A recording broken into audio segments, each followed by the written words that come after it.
My name is Heather, and at the age of 38, I had just received the most heartless goodbye in history.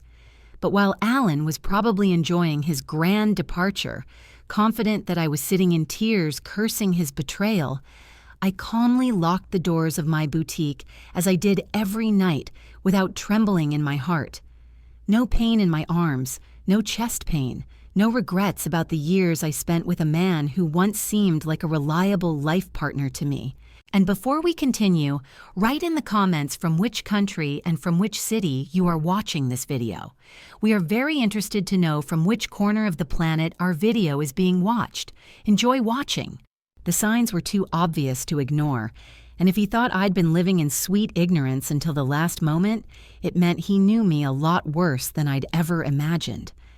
Late nights at the office, which strangely coincided with expensive restaurant receipts, brand new clothes bought by a man who had previously ignored his wardrobe, an abrupt password change on his phone, and this careless attempt to convince me to combine our accounts, when I already knew that by that time he had long since started prepare the ground for escape. I silently watched his game, knowing that I had my own trump card up my sleeve. He left convinced that I was crushed, that I would beg him to stay, that I would experience pain comparable to that experienced by his young, naive Melissa, when he abandoned her after a year or two, exchanging her for another young assistant who would laugh just as stupidly at his jokes and so on.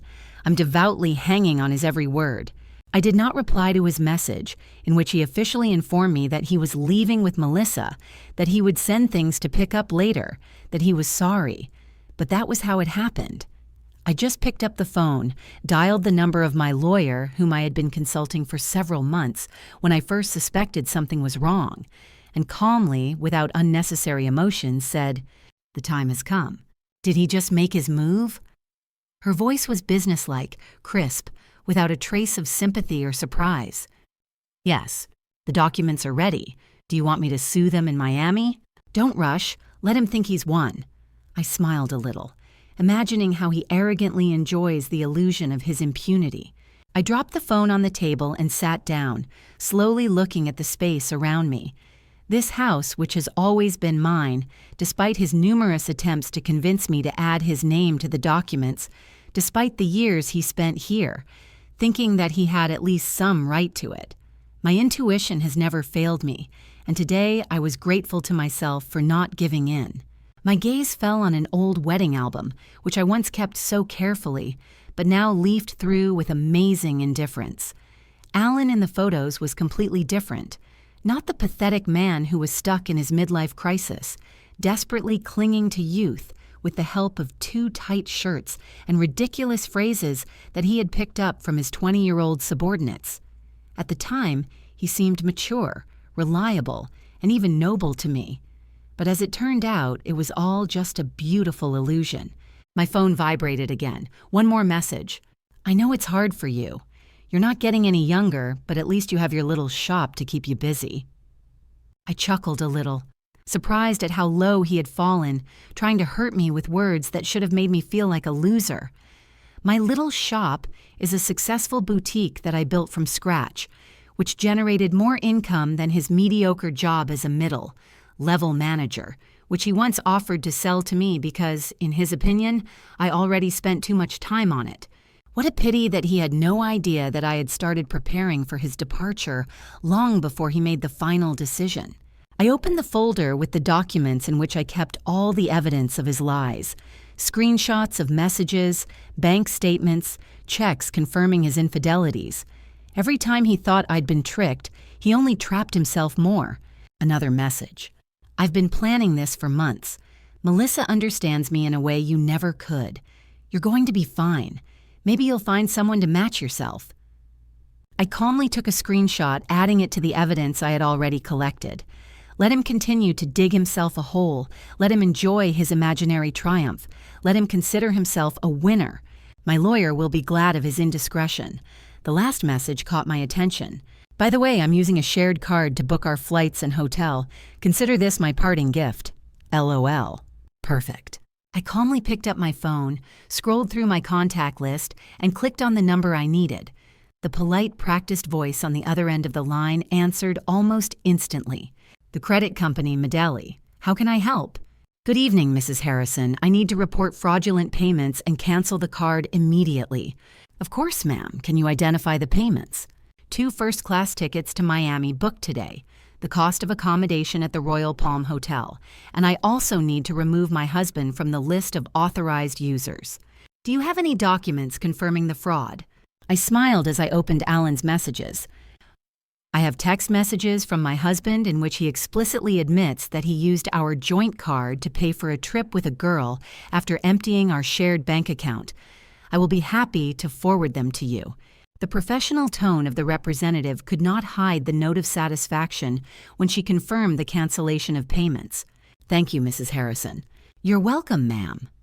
Alan and his young companion will arrive at the airport tomorrow and discover that their tickets are invalid. Their hotel reservation has also been canceled. I wish you a good evening.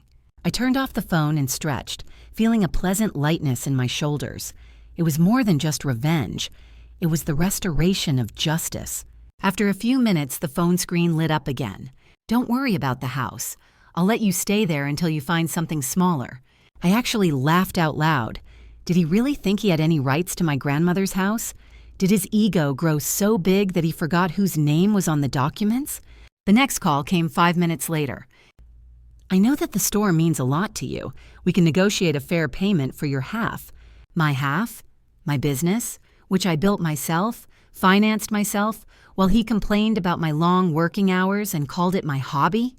I opened the cupboard, took out a bottle of wine that I had saved for a special occasion, poured a glass, watching the amber liquid trickle down the glass.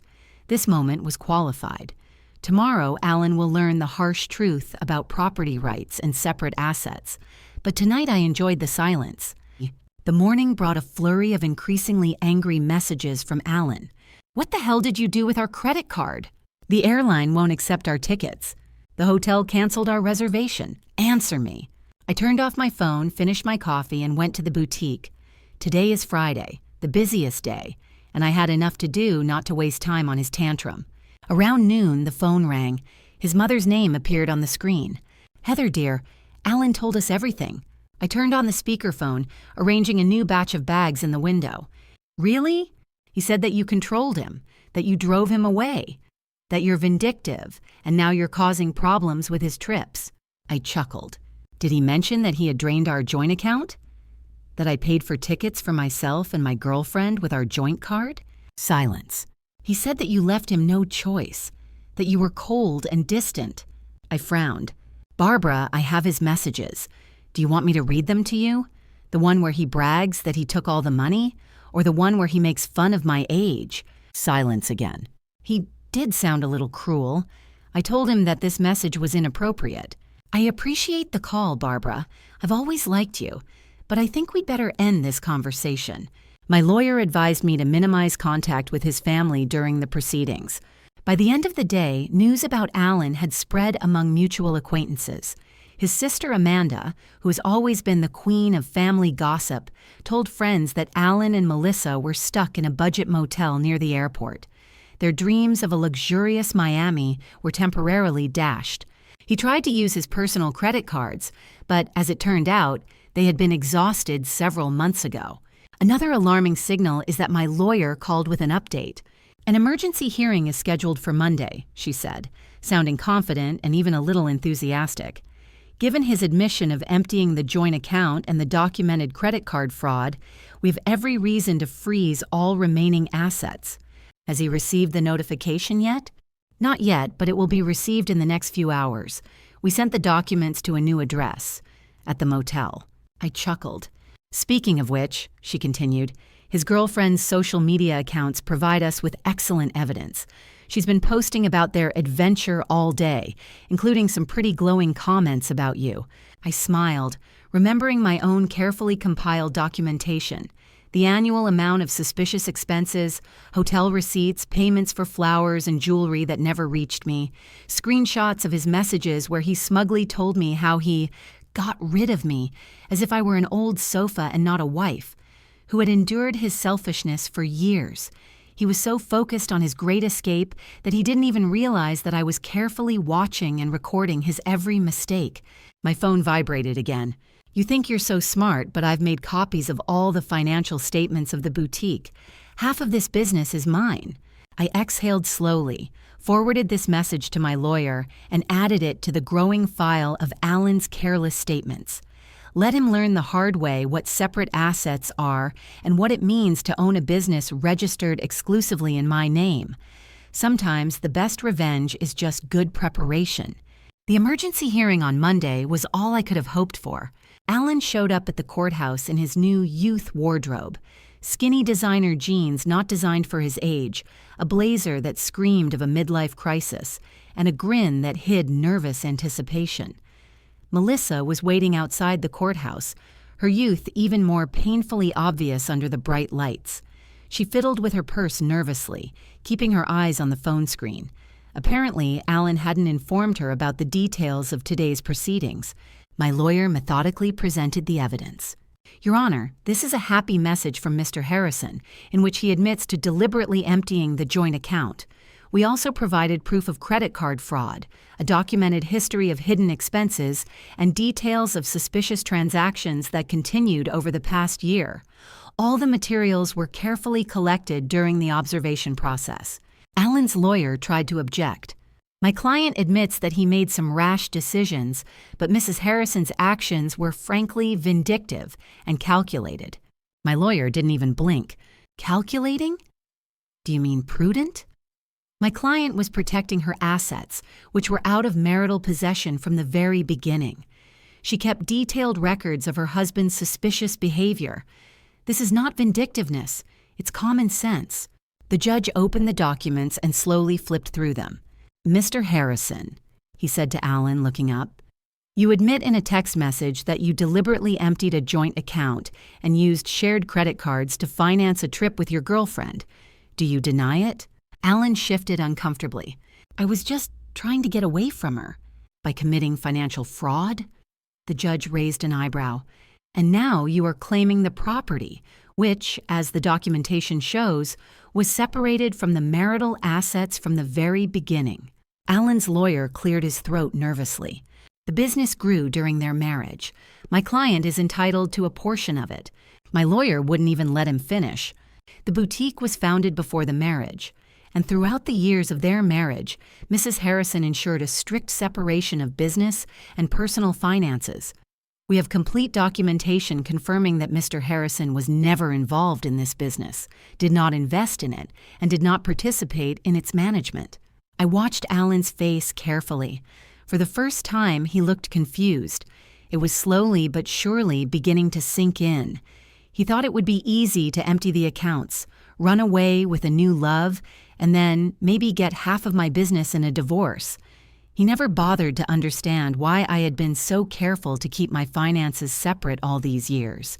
He ridiculed my meticulousness, saying that I was too serious about accounting.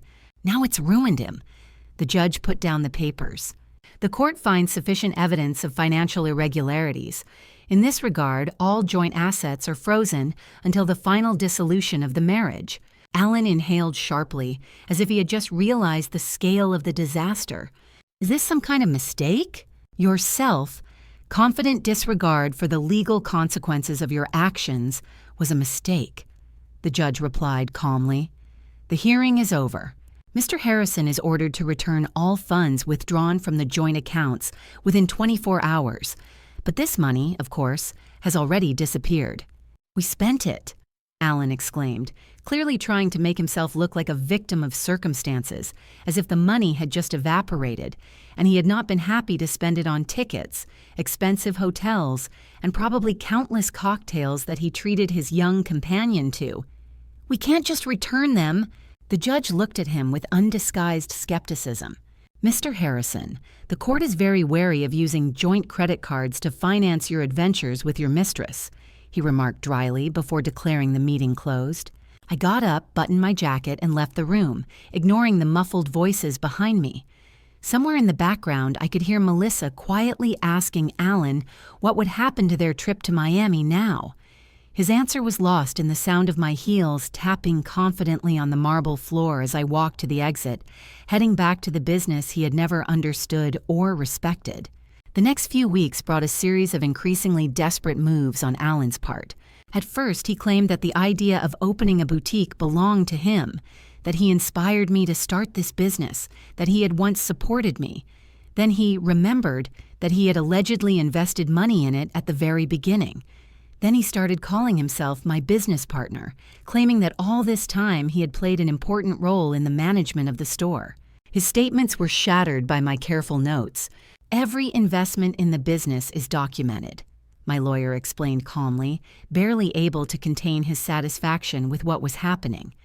Every profit, every expense, every check, everything is filed in the reports.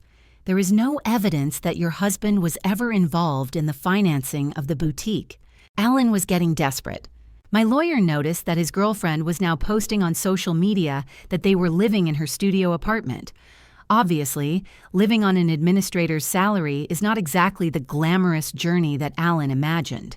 And suddenly Alan's family started to get in touch. Their tone was strikingly different from what it was in the early days. "We didn't know anything," his sister Amanda confessed in one of the voicemails.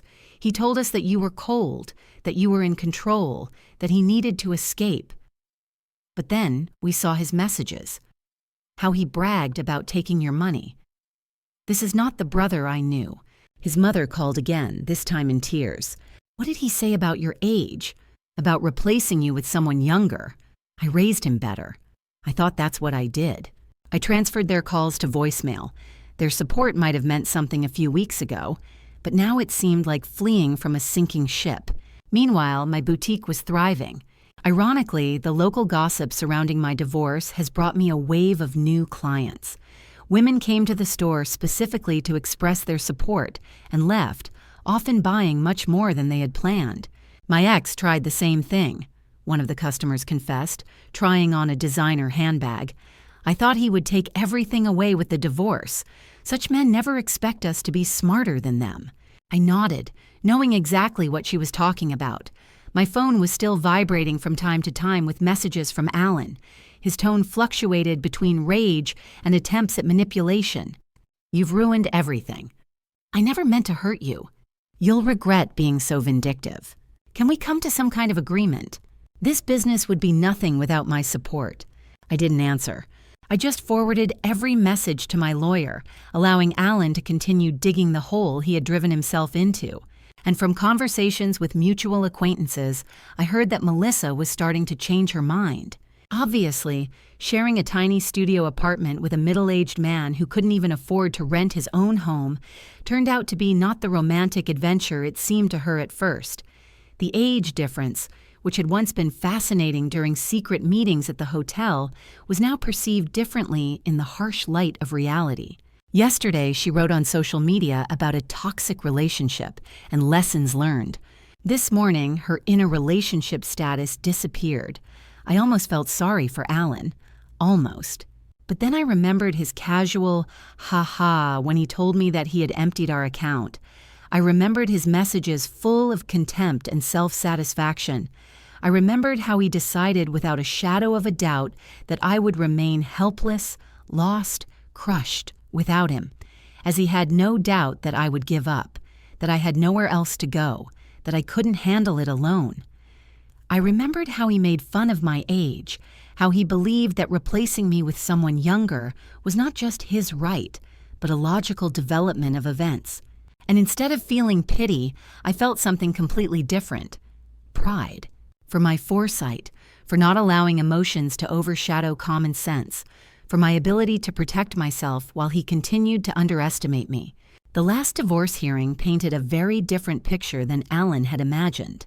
His triumph was gone, his self-confidence fading with every minute of the meeting, and it was replaced by tense silence and barely concealed panic. He didn't look like a winner anymore. He looked like a man who realized that he had made the biggest mistake of his life. Melissa, of course, was noticeably absent. Office gossip informed me that she had already switched to a new object of attention, a colleague of her own age, more stable, and more importantly, financially independent.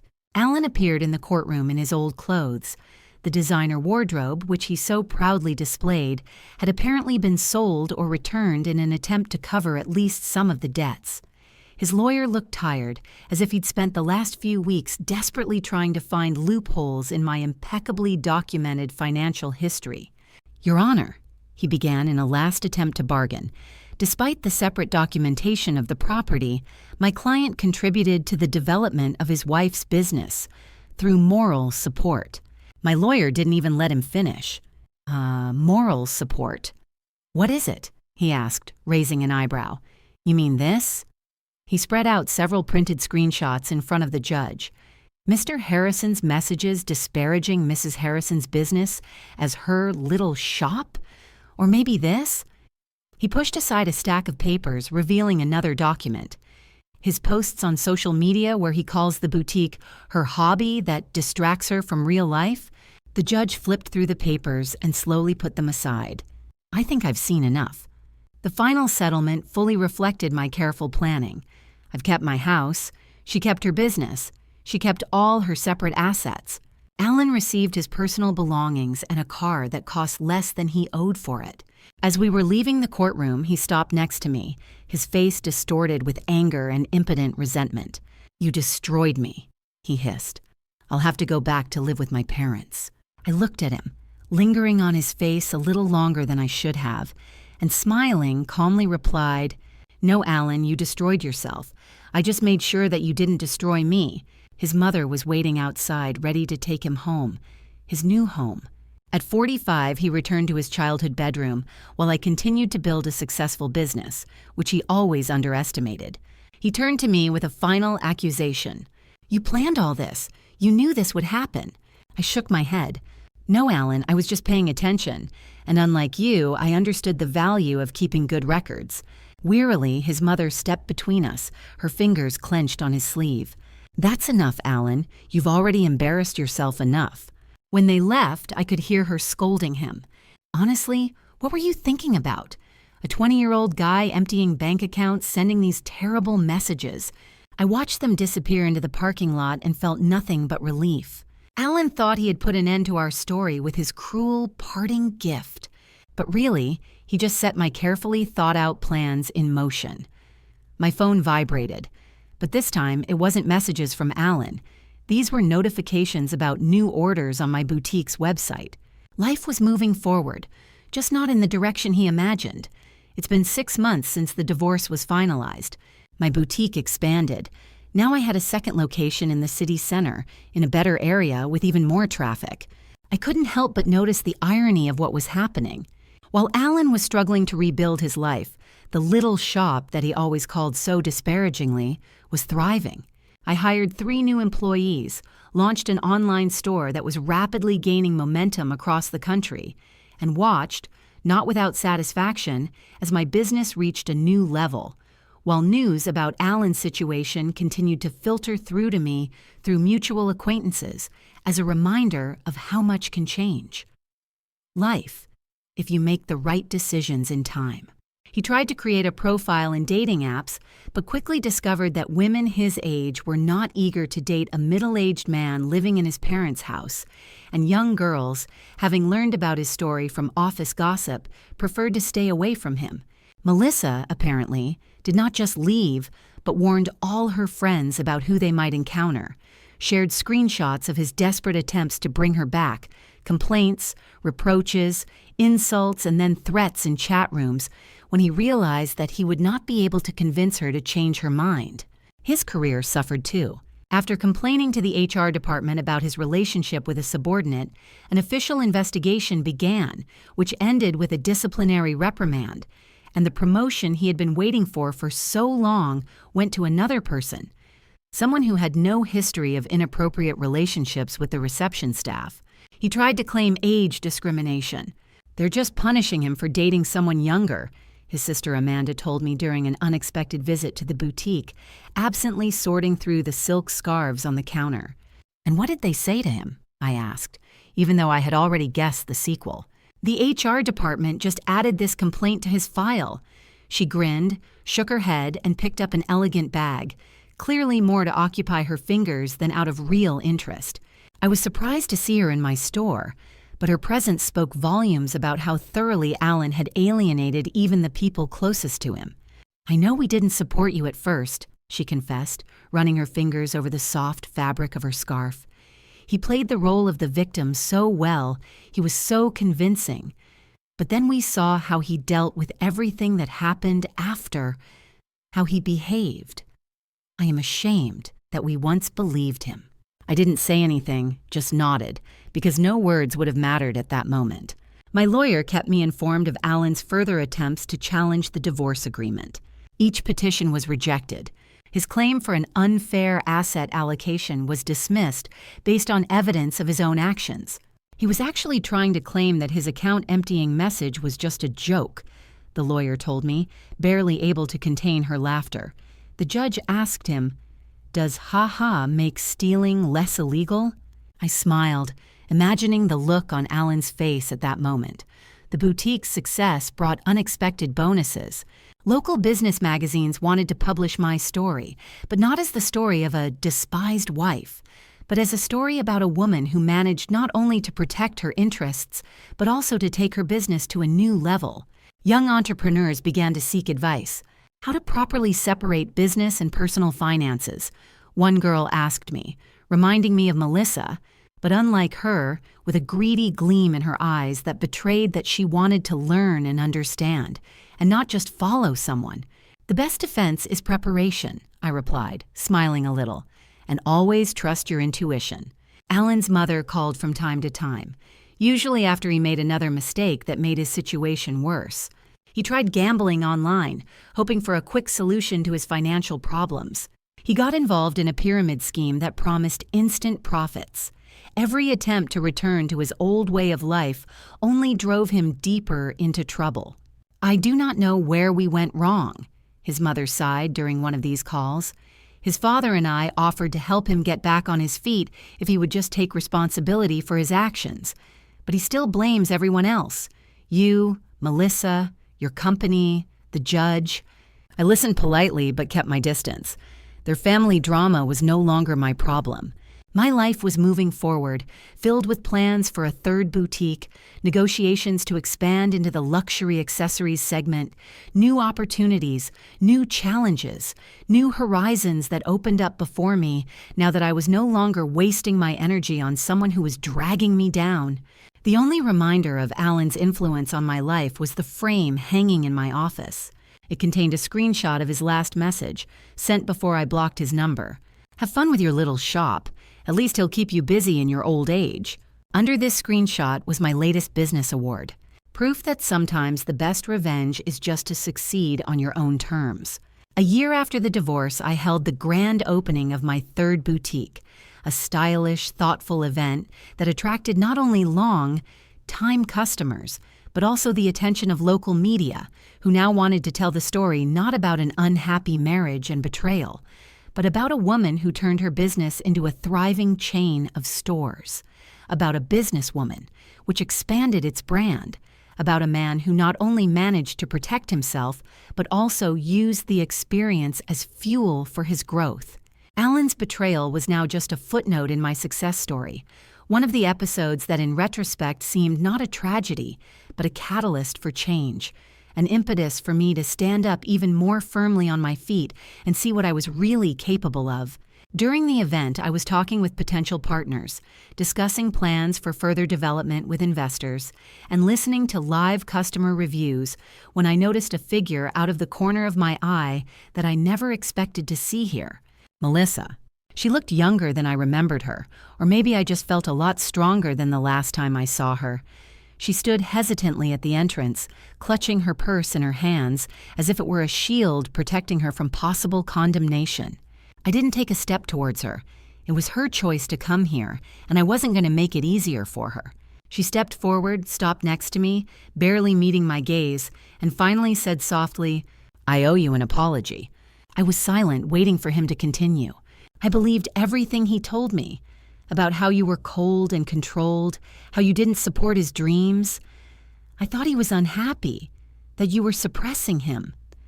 And then I watched as he tried to apply the same manipulation tactics to me when things went badly. I continued to lay out new models of designer sunglasses in the window. Those weren't his dreams, Melissa. They were escapes. There is a difference. She nodded.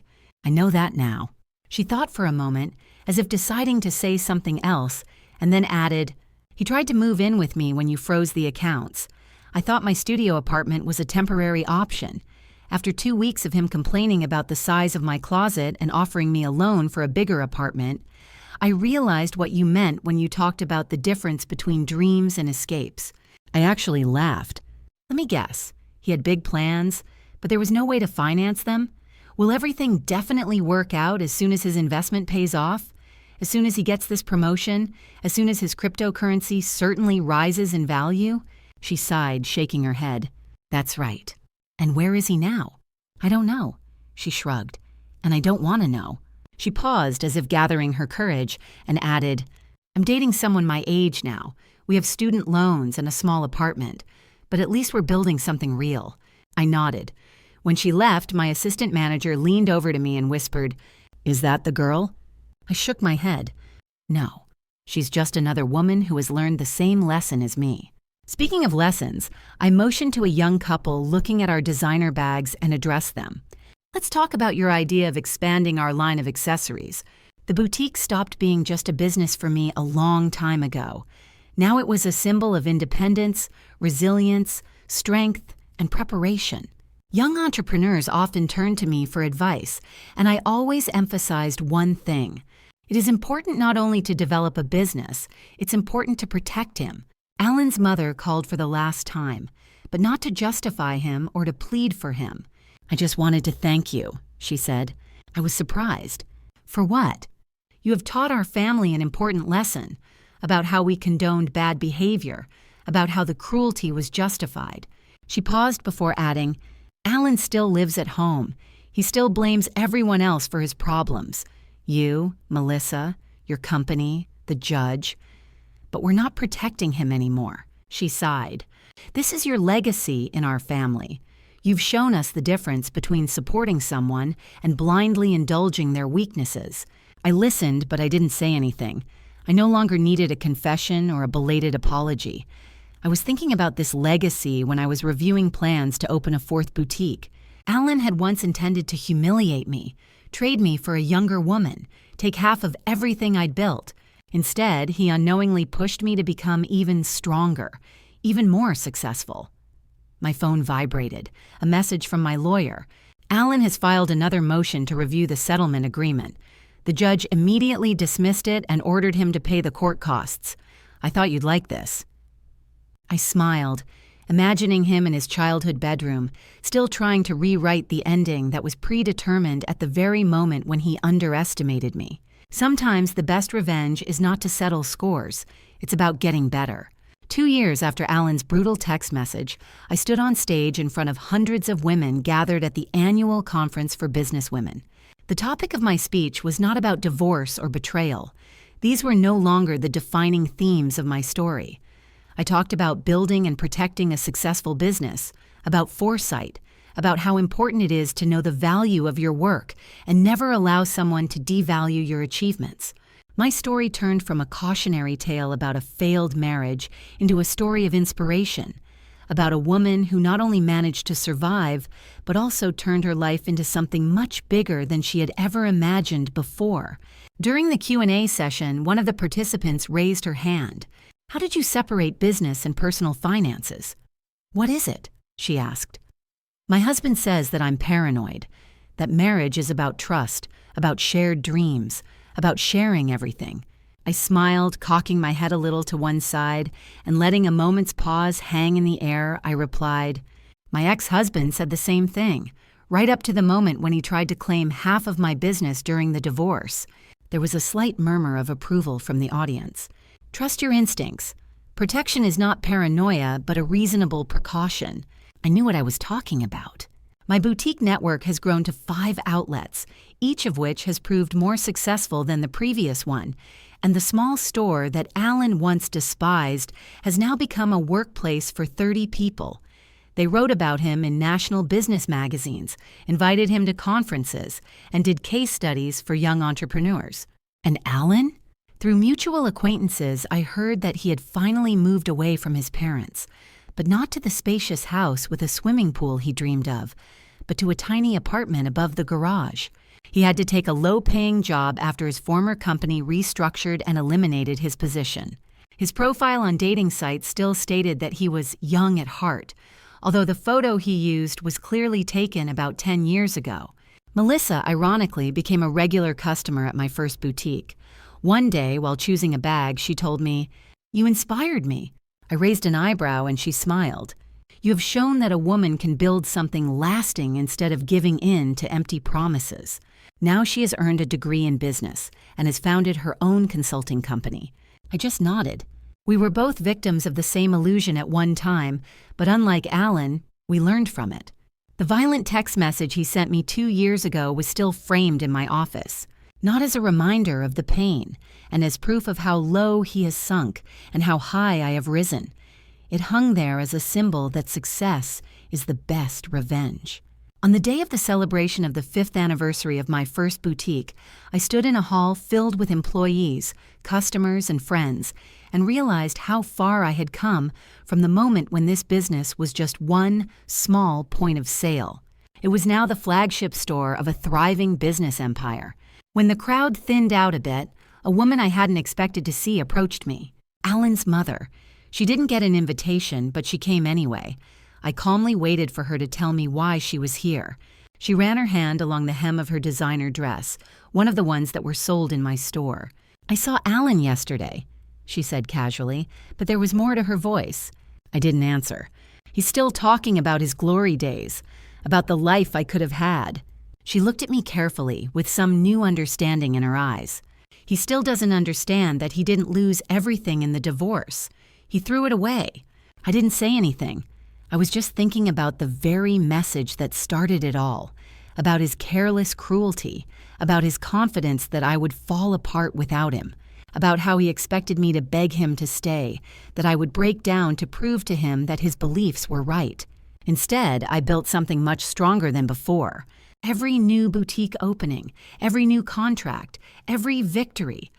All this was evidence of what women can achieve when they stop being tarnished by insecure men. A young saleswoman I hired a month ago approached me with a question about the new inventory system. Ironically, her name was Melissa.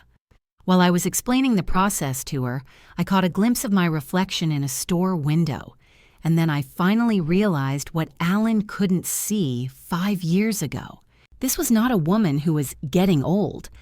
There was a woman in front of me who had become wiser, stronger, more successful. His violent text message was supposed to be the end. Instead, it became the beginning, not just for me, but also for every woman who has heard my story and realized that she deserves better than someone else's midlife crisis.